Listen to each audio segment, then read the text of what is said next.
తన మీద CM Revanth Reddy comment చేసే వరకు కాంగ్రెస్ పార్టీ గురించి మాట్లాడలేదన్నారు ఎమ్మెల్యే సబితా ఇంద్రారెడ్డి.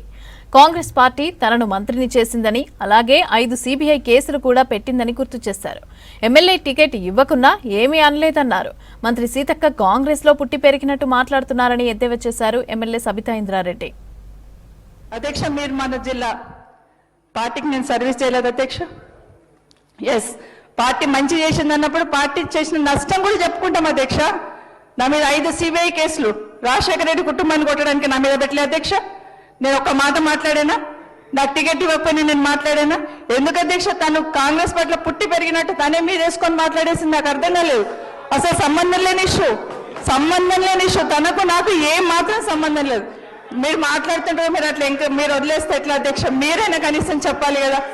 దయచేసి ఇట్లాంటి కనీసం ముందున్న పునరావృతం కాకుండా దయచేసి మీకు రిక్వెస్ట్ చేస్తున్న, వ్యక్తిగతంగా మాట్లాడుకుని బయట మస్తు వేదికలు ఉంటాయి అధ్యక్ష. ఇక్కడ ప్రజా సమస్యలను ప్రశ్నిద్దాం, ప్రజా సమస్యల గురించి డిస్కస్ చేద్దాం. నేను ఈ రోజు మన రేవంత్ రెడ్డి గారు ముఖ్యమంత్రి గారు అసెంబ్లీలో మాట్లాడిన వరకు నేను కాంగ్రెస్ పార్టీని కామెంట్ చేయలేదు అధ్యక్ష. ఎప్పుడైతే మాట్లాడారో అప్పుడు మాత్రమే కామెంట్ చేసిన. నా మీద కేసులు పెట్టింది మాట్లాడలేదు, నాకు టికెట్ ఇవ్వండి మాట్లాడలేదు, అసలు కామెంట్ చేయలేదు. కానీ ఈ రోజు మళ్ళీ కాంగ్రెస్ పార్టీ ఏంటంటే ఎస్ చేసింది, మంత్రి పదవి ఇచ్చింది, 5 సిబిఐ కేసులు కూడా పెట్టింది, అది కూడా మాట్లాడదంటే ఎట్లా అధ్యక్ష?